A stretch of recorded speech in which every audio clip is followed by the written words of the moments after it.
Irmãos, a paz do Senhor, amém? Como Deus é bom, eterna a sua misericórdia. É uma alegria estar de novo compartilhando a palavra de Deus com os irmãos. E eu quero convidar os irmãos a abrirem no Evangelho escrito por nosso irmão em Cristo Marcos. Nós que estamos no propósito de ler a palavra do Senhor, terminamos Mateus. Louvado seja o nome do Senhor. Como recordamos, como aprendemos, como entendemos. E agora nós vamos começar Marcos. Amanhã já começa Marcos. E eu quero ler com os irmãos Marcos capítulo 1. E somente o versículo 1, que diz assim: princípio do Evangelho de Jesus Cristo, Filho de Deus. Princípio do Evangelho de Jesus Cristo, Filho de Deus. Podeis assentar. Glória a Deus. Amados irmãos, eu não sei quantos dos irmãos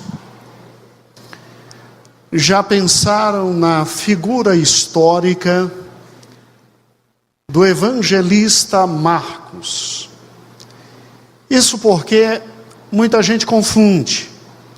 Muita gente pensa que Marcos foi um dos 12 discípulos de Cristo e que andou com Cristo, que seguiu a Cristo, que foi escolhido por Cristo e que daí escreveu o querido Evangelho. Obrigado. E que daí escreveu o querido Evangelho.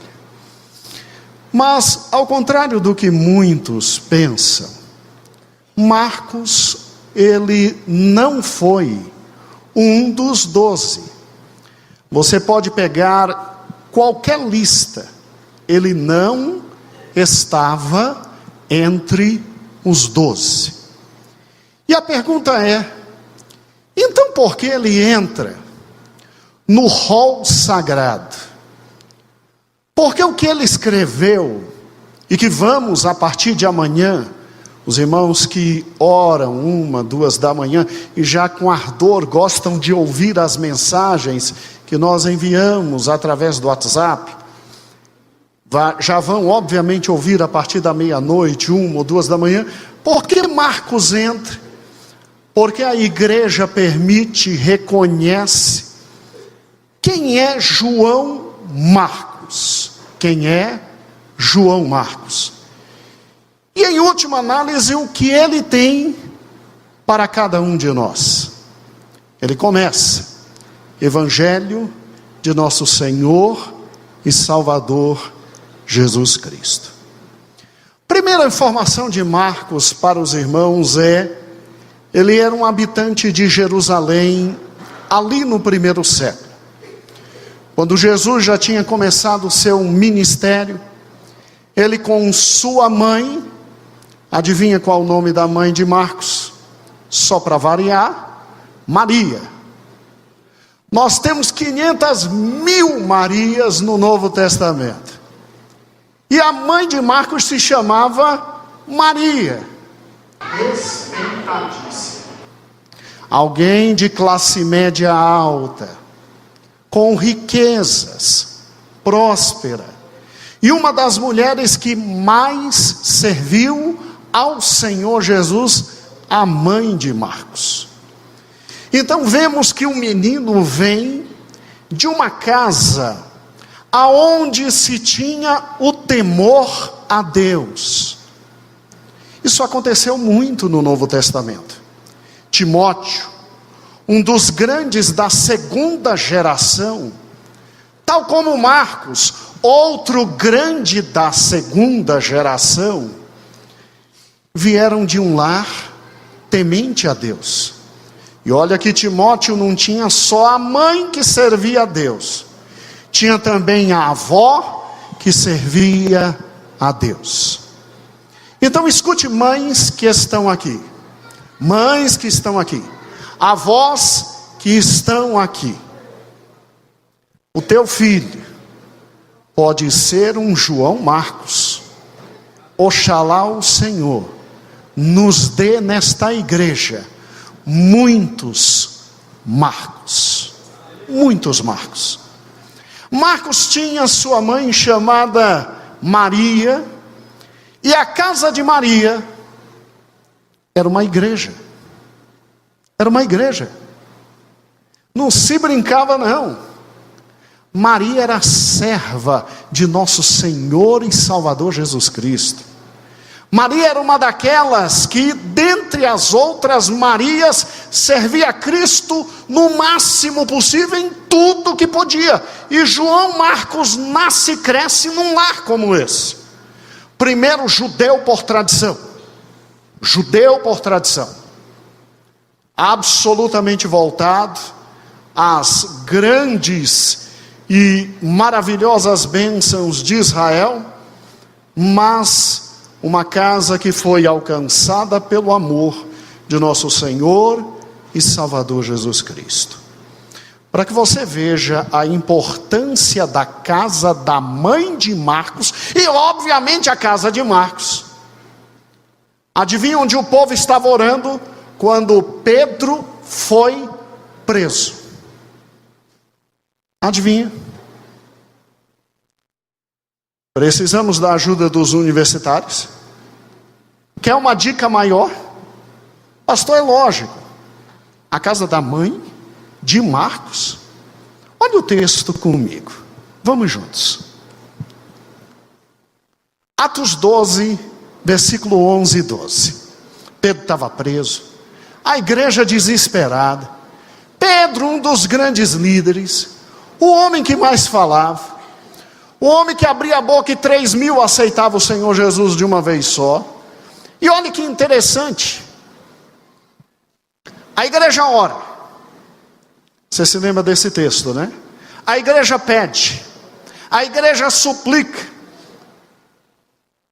Pedro é milagrosamente tirado da cadeia. O milagre foi tão grande que nem Pedro estava entendendo o que estava acontecendo. Aí a Bíblia diz assim: então Pedro caiu em si. Aí é que Pedro entendeu que tinha sido liberto da cadeia pelo próprio anjo do Senhor. Aí ele cai em si. Interessante, né?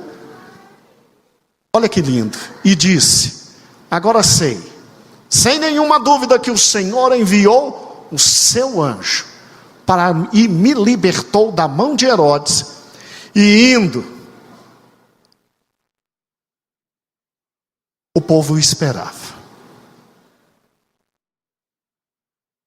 Percebendo isso, ele se dirigiu à casa de quem? Mãe de quem?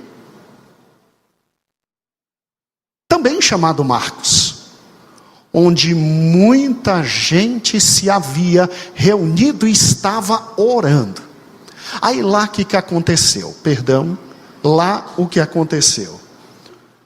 Pedro bate a porta.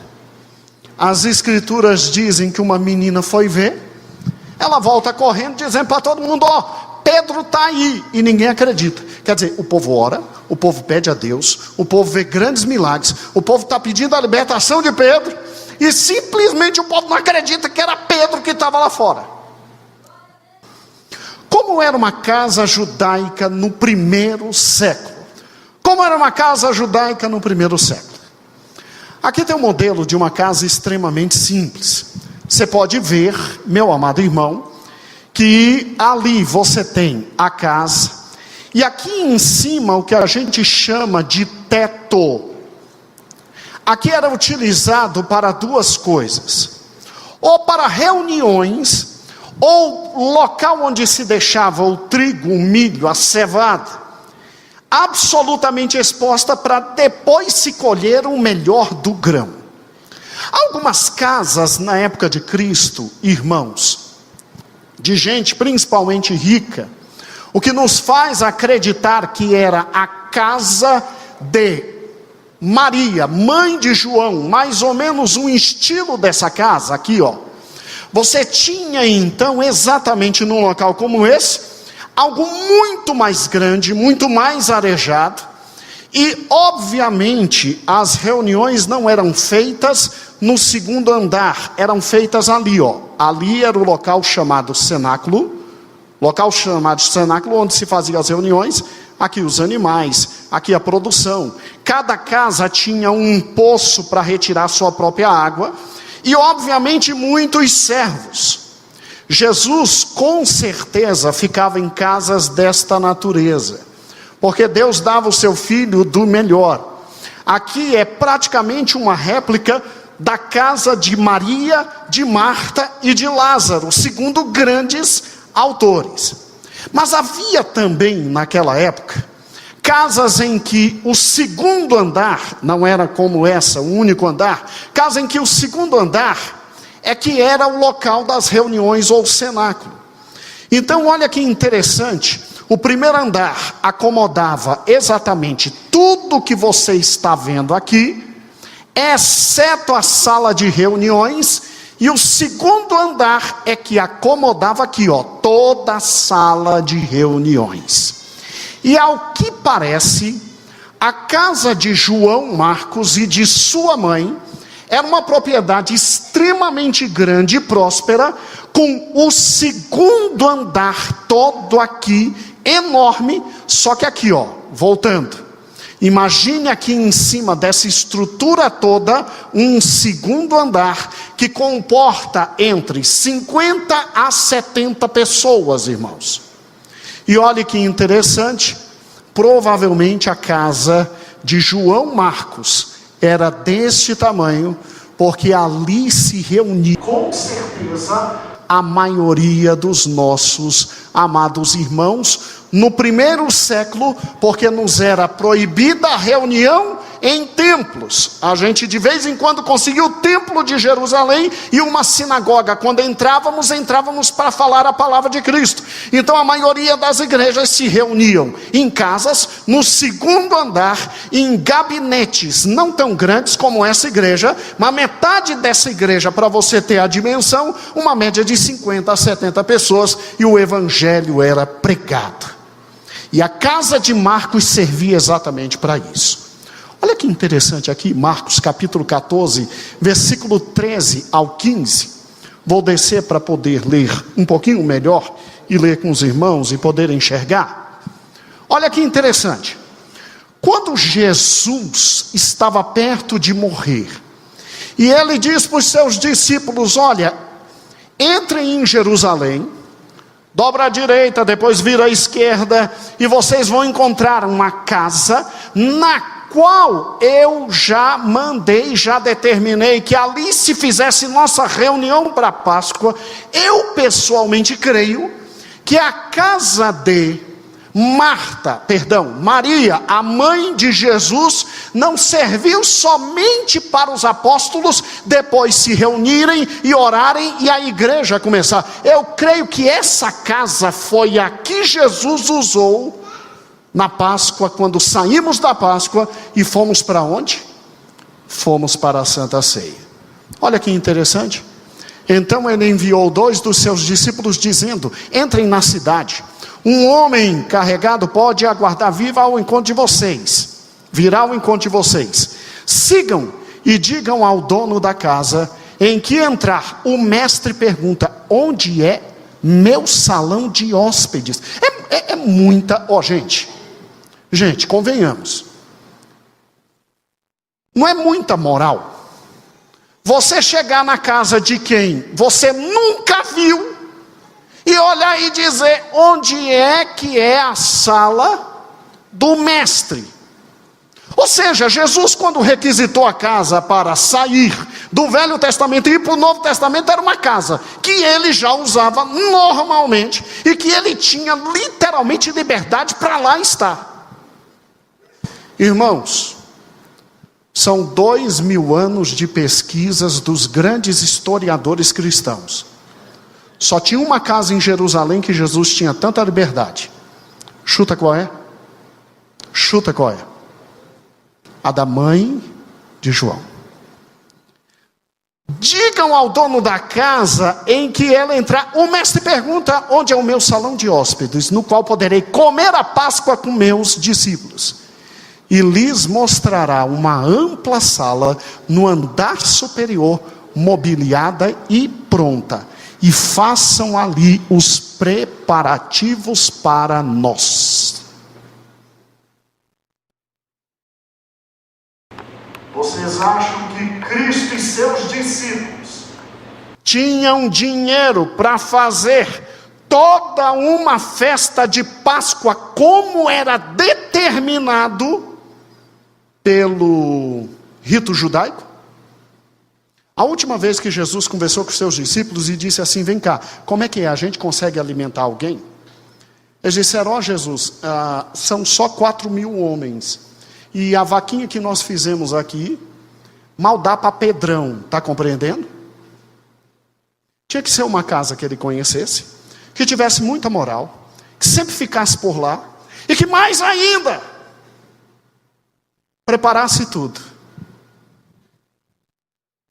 Quando você olha no Novo Testamento, toda vez que aparece a palavra cenáculo, a palavra cenáculo significa segundo andar de uma casa, onde os judeus se reúnem para alguma assembleia.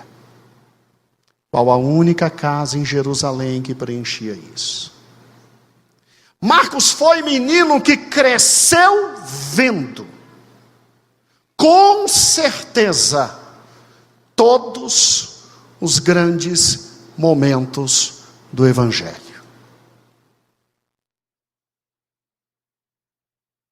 Em Atos, quando Jesus sobe, Atos 1, 14, 15, 13, 14, 15, quando Jesus sobe e simplesmente ele diz: ó, fica em Jerusalém, vai orar. Onde é que eles se reuniam? No cenáculo. Alguns historiadores que dizem assim: ao ouvir falar a palavra cenáculo, todo mundo imediatamente ligava a tal expressão à casa de Maria, mãe de João Marcos. É mais ou menos assim. Ontem chegamos de uma rica e próspera reunião de obreiros ali em Formosa, Goiás. Cheguei 3 horas, abracei minha esposa e disse: meu bem, estou indo para o ensaio. Eu não preciso dizer para onde eu estou indo.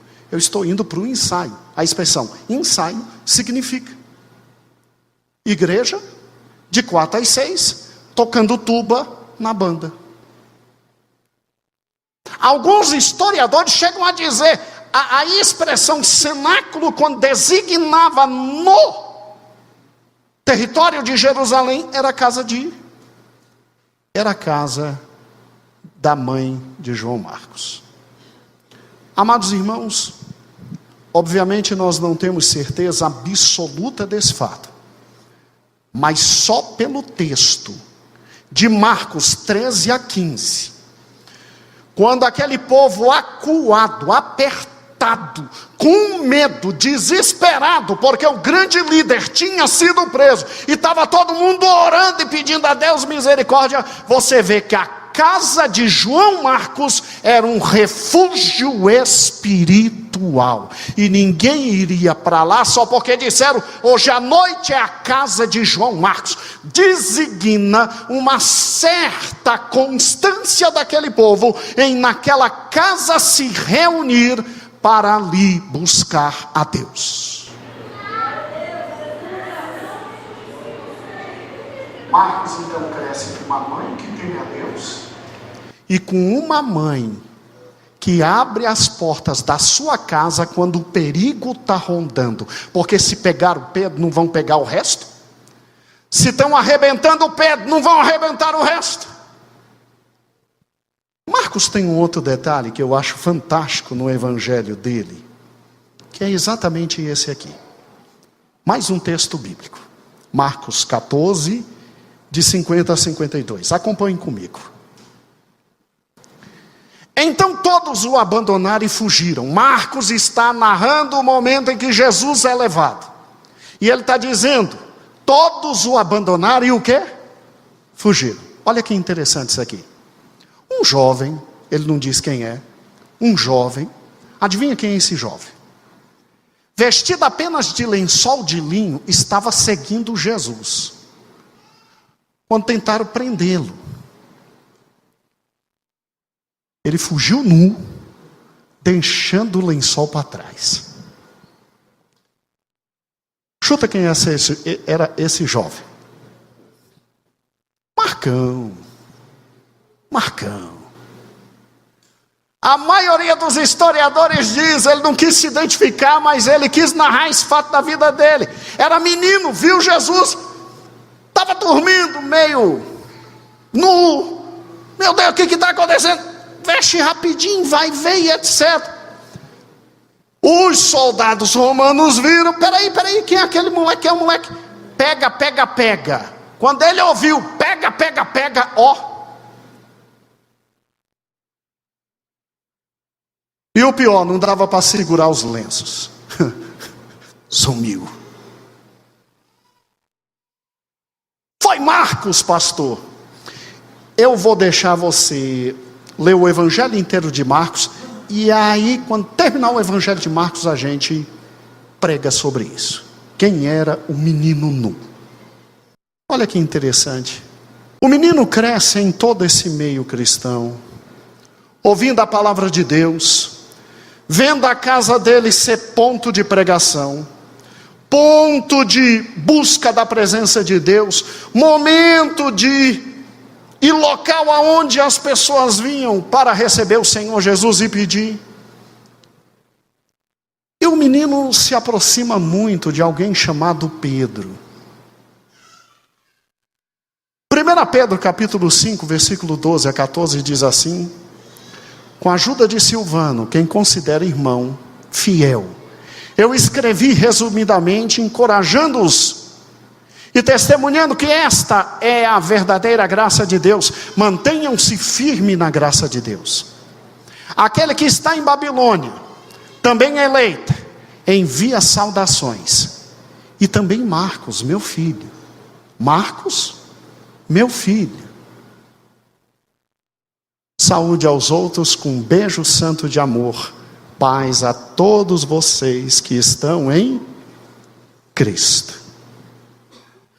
De alguma forma, Marcos começa a andar com Pedro. Pedro chama de meu filho. Mas se Marcos andasse só com Pedro, já seria por demais interessante e profundo o relacionamento dele. Só que a Bíblia diz que ele se torna um dos primeiros auxiliares de Paulo e Barnabé nas viagens missionárias. Deixa eu lhe explicar exatamente isso. A Bíblia não explica, mas de alguma forma esse menino chamado João Marcos, ele começa a se relacionar com o apóstolo Pedro. E ele começa a se aproximar do apóstolo Pedro. Daí nós de novo defendemos que a casa da mãe de João Marcos era literalmente uma das mais importantes igrejas ali do cristianismo em Jerusalém. E obviamente Pedro e os apóstolos ali se refugiavam sempre e muito, e tinham muito daquela mulher e da parte de Deus. E de alguma forma aquela criança vai crescendo, se envolvendo com Pedro, só que chega um momento em que Pedro tem que fugir de Jerusalém. Pedro tem que sair de Jerusalém. E aí a igreja de Jerusalém é assumida pelo irmão de Cristo. Pedro tem que sair de Jerusalém. Pedro sente a necessidade de não ser acompanhado por Marcos.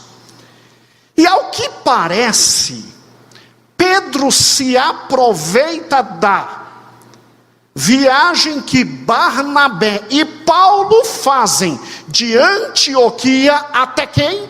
Até Jerusalém. Que momento foi esse? Foi o momento em que Jerusalém viveu uma fome terrível, meus amados irmãos. E tendo vivido uma fome terrível, os irmãos de Antioquia se juntaram, levantaram uma grana alta e enviaram por Paulo e Barnabé, que eram membros da igreja em Antioquia, para a igreja de Jerusalém. E aí, Rubão, o que acontece? Pedro que tem que sumir, mas já vê em Marcos alguém que vai produzir frutos extraordinários e grandes no evangelho. Pedro aproveita Paulo e Barnabé e diz: vocês não querem pegar um estagiário para que ele cresça? Estagiário, o menino está começando, o menino está crescendo, o menino é bom, o menino talvez produza, mas lembre-se, não passa de estagiário. Tem calma com o menino.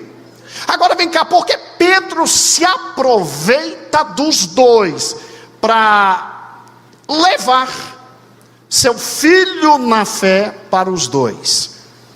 Primeiro porque Pedro, segundo grandes historiógrafos, eles dizem que Pedro precisava fugir sozinho. Segundo lugar, seria difícil levar João Marcos. Não sei se João Marcos era gordinho, tadinho, né? Mas Pedro tinha que fugir sozinho. Agora, João Marcos era primo de Barnabé. O que Pedro fez? Aproveitou-se do parentesco entre João Marcos e Barnabé e viu uma chance do menino continuar caminhando no evangelho. Pastor, onde é que está isso? Luterinho, me ajude. Em primeiro lugar, eu preciso de Atos 12 e 25. Ok? Vamos juntos. Barnabé e Saulo, havendo terminado aquele serviço. Que serviço? Dar dinheiro a Jerusalém para os irmãos não passar fome. Voltaram de Jerusalém, levando consigo quem? João, que tem por sobrenome o quê? Marcos. Agora, onde é que está na Bíblia que João é primo de Barnabé? Colossenses 4 e 10. Paulo falando aos irmãos em Colossenses: saúda-vos Aristarco, meu companheiro de prisão, e Marcos, primo de Barnabé, a respeito do qual recebesses instruções, se for ter convosco, recebei-o. Então, ao que parece, Pedro, que amava este menino, entrega a Paulo e Barnabé para que ele cresça na fé. Qual foi o problema? Vamos juntos. O estagiário ainda não estava pronto. O estagiário não estava pronto. O menino então sai com Paulo e Barnabé para a primeira viagem missionária de Paulo. Ué, mas por que Paulo e Barnabé têm que levar o menino? Porque Jesus, simplesmente numa reunião como essa aqui, de culto, tomou um dos profetas da igreja e disse: me separa Paulo, me separa Barnabé para o que eu tenho para com eles. E impõe as mãos e ora, porque o que eu tenho com eles é muito grande. Qual é o problema, Ivan? Separou Paulo, separou Barnabé para a viagem missionária. Eles têm que pregar os gentios. Quem tem que ir a reboque? Que está na minha confiança, meu primo menor. Assim falou Barnabé. Quem vai a reboque? João Marcos. Olhe para cá. Ora, na igreja em Antioquia havia profetas e mestres a saber: Barnabé, Simeão, chamado Nícer, Lúcio de Cirene, Manaém, Herodes o Tetrarca e Saulo. Enquanto eles ministravam perante o Senhor e jejuavam, disse o Espírito Santo: separai-me Barnabé e Saulo para a obra que eu os tenho chamado. Então, depois que jejuaram, oraram, impuseram as mãos, os despediram. Era assim, meu irmão, na igreja primitiva era assim. Jesus falava, o indivíduo não pensava duas vezes, já ia para o campo, E literalmente, seja o que Deus quiser. Só que despediu, quem vai a reboque é lógico, meu primo mais novo, que Pedro me empurrou. Tá ótimo. E desceram a Seleucia, e dali navegaram para o quê? Chipre. Está decorando o nome? Seleucia, depois o quê? Chipre. Chegaram a Salamina, anunciaram a palavra de Deus nas sinagogas dos judeus, e tinham a João como o quê? Sim, o estagiário, trainee. Só que houve um problema.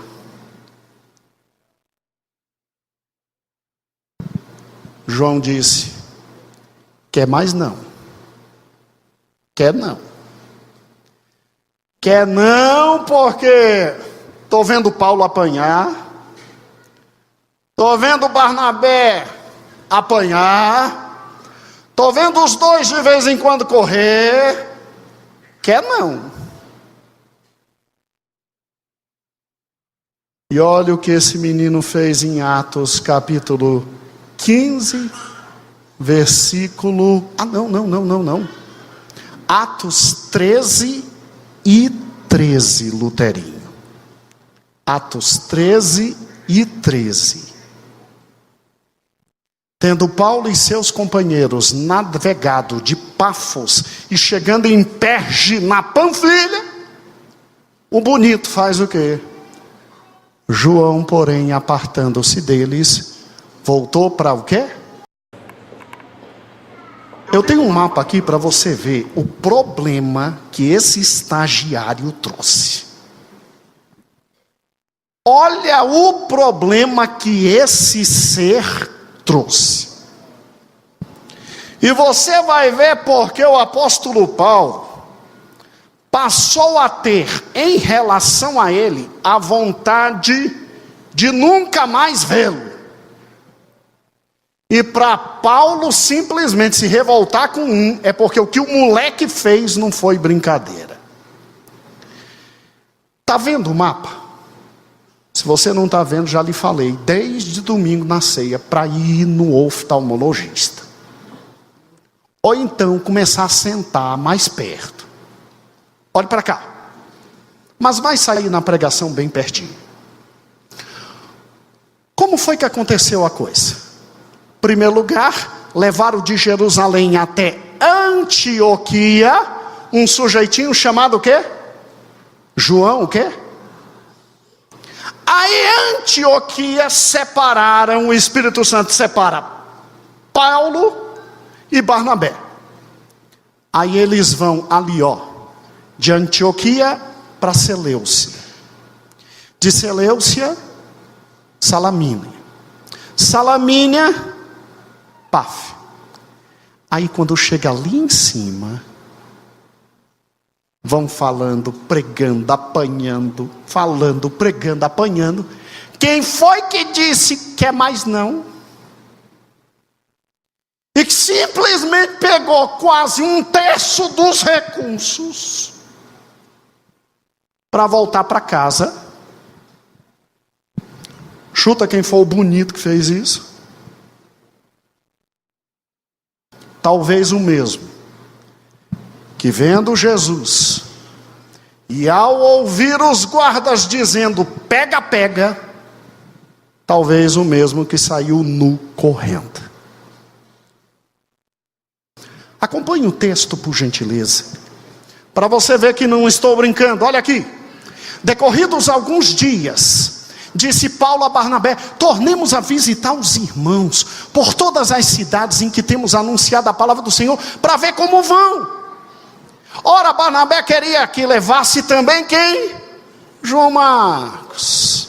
Mas Paulo não parecia razoável a ele que se tomasse consigo aquele que desde a Panfilha se tinha apartado deles e não os tinha acompanhado no trabalho. E houve entre eles, grava isso, olha o que é o diabo, tal desavença que se separaram um do outro. Barnabé pegou Marcos e foi para o Chipre. Paulo escolheu Silas e foi para as igrejas que desejava. E passou pela Síria, Cilícia, fortalecendo as igrejas E louvado seja o nome do Senhor. Olhe para cá.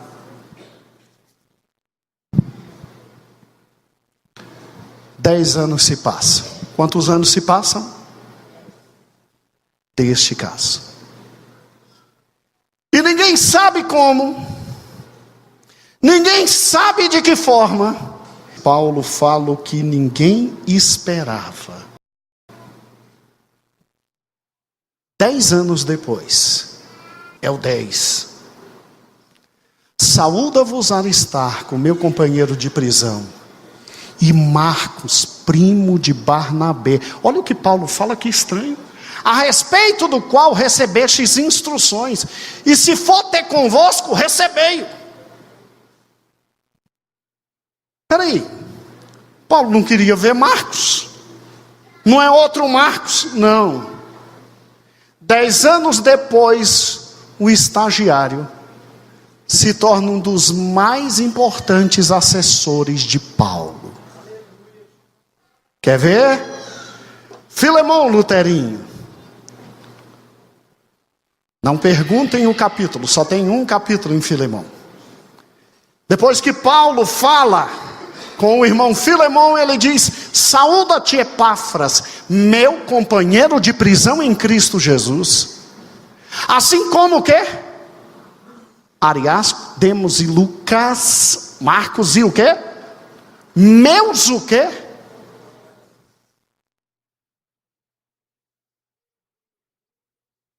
Agora vem o que ninguém esperava. No fim da vida de Paulo, todos abandonam Paulo. Chuta quem fica com Paulo? Sim, o estagiário. Quer ver? 2 Timóteo. Se lembra desse texto? Paulo está perto de morrer e está pedindo para Lucas pelo menos a capa, que vai fazer frio em Roma. E Paulo diz: procura vir, ter comigo breve, ó Timóteo. Demas me abandonou, tendo amado o mundo presente. Foi para Tessalônica Crescente e para a Galácia. Agora, quanto a Tito, Paulo não diz que ele amou o mundo. Paulo diz que Tito foi para Dalmácia.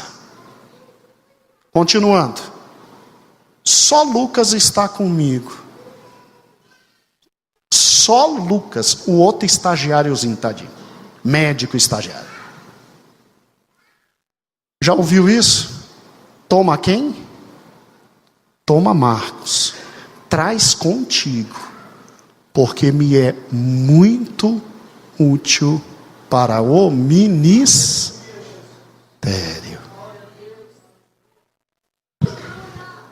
Não me pergunte o que houve, a Bíblia não diz.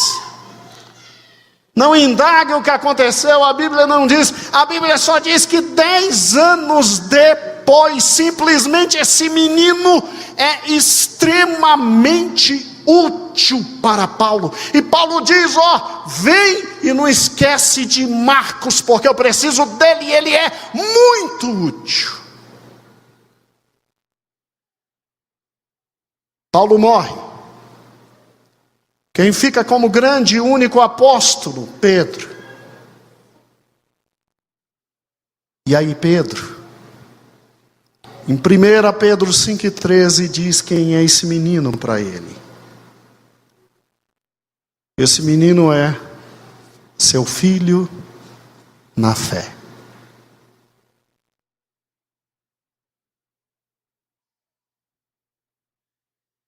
Esse menino cresceu tanto espiritualmente. Esse menino se tornou um gigante na fé de tal forma que ele era o intérprete de Pedro, onde Pedro passava, porque Pedro pegava em aramaico. O povo precisando de instrução em grego, esse menino simplesmente traduz. E esse menino teve tanto conhecimento de Cristo através de Pedro e de Paulo.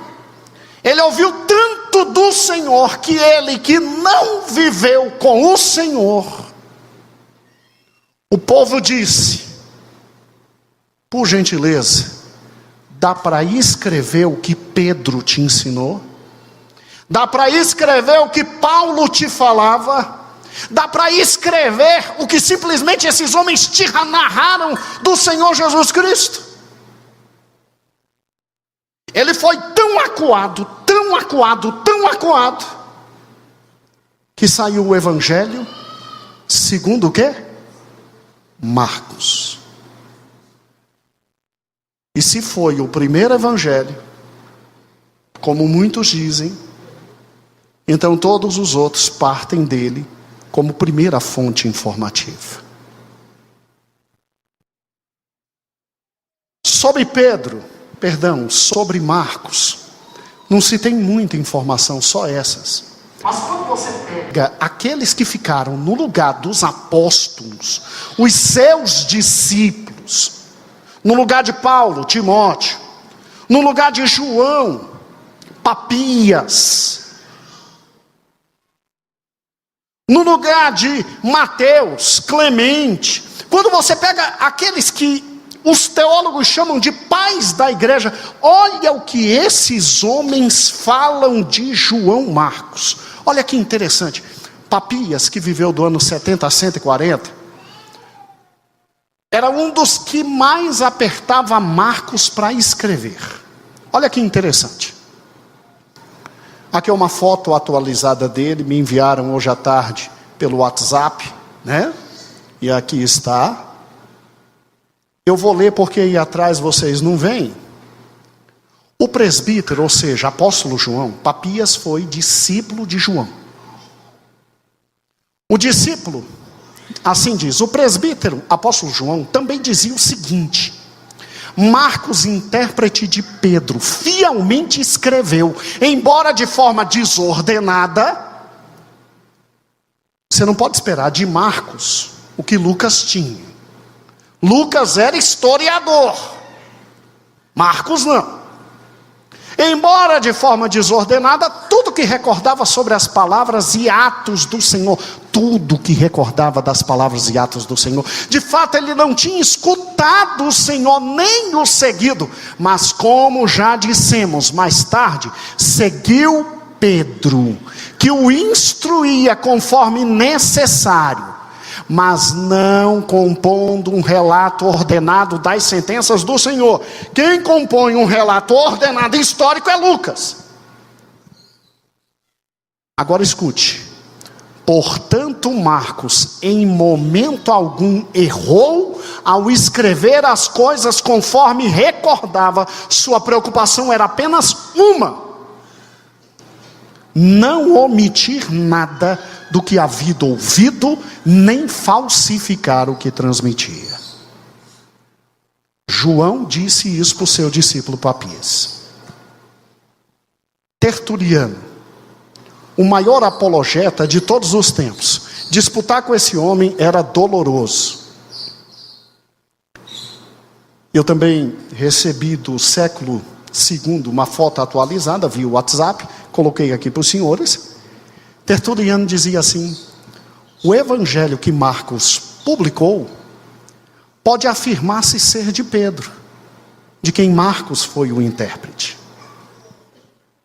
E Eusébio de Cesareia, o primeiro historiador cristão, assim disse. Escute. Assim, quando a palavra divina estabeleceu-se entre os romanos, o poder de Pedro foi extinto e pereceu imediatamente junto com ele próprio. Interessante que Jesus não permitiu a Pedro governo forte sobre Roma, porque já sabia o que viria depois com a Igreja Católica. E aí Eusébio diz assim: mas uma grande luz de piedade iluminou a mente dos ouvintes de Pedro, de modo que não lhes era suficiente ouvir uma única vez e receber o ensino não escrito da proclamação divina, mas com todo tipo de exortação. Suplicaram a Marcos, cujo evangelho temos, que como companheiro de Pedro lhes deixasse um registro escrito escrito do ensino que lhes fora dado verbalmente. Os romanos Marcos dizendo: a gente não conseguiu de Pedro escrito nenhum, mas você vai escrever o que ele falou. E saiu o evangelho. Agora olhe para cá. Esse aqui foi um dos maiores pais da igreja. Esse homem era tão forte na fé e tão forte fisicamente, que quando chegava um falso apóstolo, ele tirava no braço. No braço. Esse homem simplesmente disse: ninguém pode negar,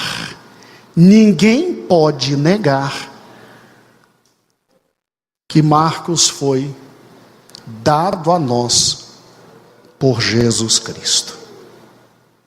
E o que eu acho lindo da vida de Marcos é isso aqui. Esse mesmo historiador que acabei de ler, no seu capítulo 24, diz assim: que Marcos foi para o Egito, e ele foi o primeiro a simplesmente abrir o trabalho em Alexandria. E que depois que o apóstolo evangelista morreu, Aniano assumiu a direção e a administração da igreja de Alexandria. E olha o testemunho desse homem. Era um homem que se distinguia pela piedade, sendo admirável em todos os aspectos. Eu só precisava desse registro histórico para saber em quem se tornou o menino que fugiu nu. Você sabe por que você é chato com a palavra? Porque você durante 50 anos teve um pastor chato com o quê? Com a palavra. Você sabe por que você e eu não engolimos qualquer coisa? Porque ele nos ensinou a não engolir qualquer coisa. Você sabe por que esse homem substitui Marcos? E ele é esse grande homem descrito por o primeiro historiador evangélico de todos os tempos da igreja, Eusébio de Cesareia, um dos pais da igreja. Porque ele tinha no seu pastor Marcos um homem piedoso e sem nenhum defeito. Amados irmãos, será que Marcos tem alguma coisa a dizer para nós? Será que a partir de amanhã ouviremos Marcos ou Pedro? Eu não sei. Eu não faço ideia. A humildade desse menino deve ser de tamanha monta que talvez a única coisa sobre ele que ele tenha contado, talvez tenha sido correndo nu. Talvez. Eu quero terminar essa noite dizendo: Deus é Deus de mudanças absolutamente radicais. À medida que a partir de amanhã você e eu formos lendo Marcos, você e eu vamos ver um Cristo todo-poderoso, que domina a natureza, que domina as enfermidades, que domina a humanidade, um Senhor que age, que faz, que age, que faz, que age, que faz, porque para Ele não há impossíveis. À medida que eu e você formos lendo Marcos, nós vamos nos lembrar desta data de hoje à noite, e nós vamos dizer: se Deus fez isso com esse menino, Deus transforma a vida de qualquer um e realiza a sua obra de forma extraordinária. À medida que formos lendo Marcos, nós vamos orar cada vez mais e o Senhor vai salvar cada vez mais. Nós vamos interceder cada vez mais e o Senhor vai ter cada vez mais misericórdia, e o Senhor vai nos transformar, porque o que Ele fez com Marcos, Ele pode fazer comigo e com você.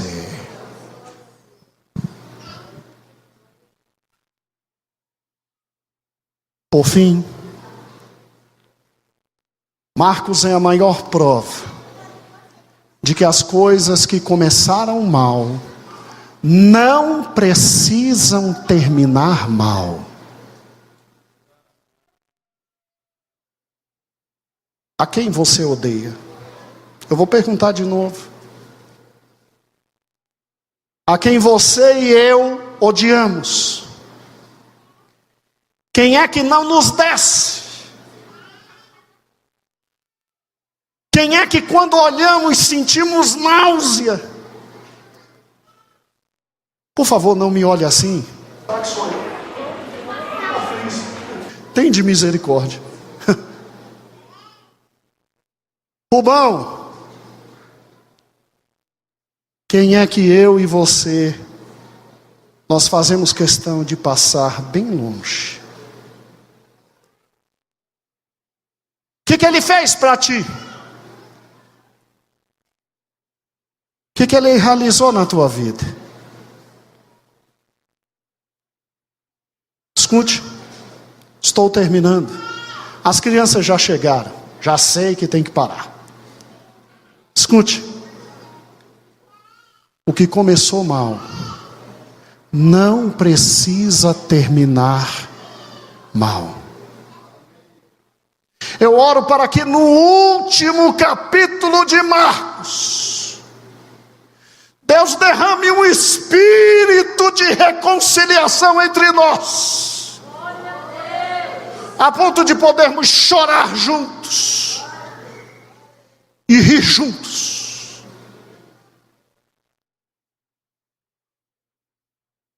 Eu espero que no último capítulo de Marcos, eu e você paremos de brincar com o Evangelho, e nossa pastora olhe para nós e diga: eu preciso dele, porque é muito útil para a obra. Irmãos, Marcos está diante de nós. Que o Senhor de nós tenha misericórdia. Senhor, quantos Marcos existem aqui dentro, Senhor? Talvez a começar por mim. Quanta gente que simplesmente começa e não termina nada, muito menos as coisas espirituais. Quanta gente que simplesmente ao ver as grandes dificuldades foge. Ó Senhor, quanta gente que traz para o coração alheio o ódio extremo e é canal de divisão na tua igreja. Tu transformastes Marcos, tu terás misericórdia de nós. Tu mudastes esse menino, tu mudarás a cada um de nós. Nós havemos de terminar nossa vida, Deus, com os nossos discípulos sendo reconhecidos como homens fiéis e piedosos a Ti, amantes à Tua palavra, buscado pelos líderes por quem vê em nós, gente preciosa, Deus. Faz comigo, faz com meu irmão o que Tu fizestes com Marcos. Pega cada jovem desta igreja, Deus. Faz exatamente aquilo que Tu fizeste com Marcos. Pega cada pai, cada mãe, cada homem, cada mulher, e fazem-nos chegar ao final da vida úteis para a Tua obra. Que a Tua glória seja vista em nossa vida de tal forma que as pessoas digam: não sai sem nos deixar a palavra que Deus deixou. Que a Tua bênção seja em nós de tal forma que a liderança diga: é muito útil.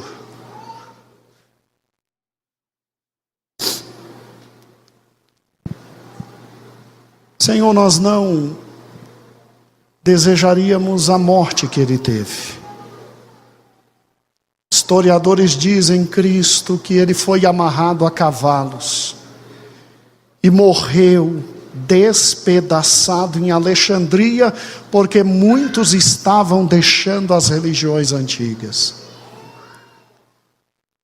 Mas se tu desejas o martírio, então louvado seja o teu nome. Obrigado pelo Evangelho. Nós leremos, nós nos alimentaremos, e nós ouviremos a tua voz, e louvaremos o teu nome, em razão deste grande herói da fé. Obrigado, Deus. Amém.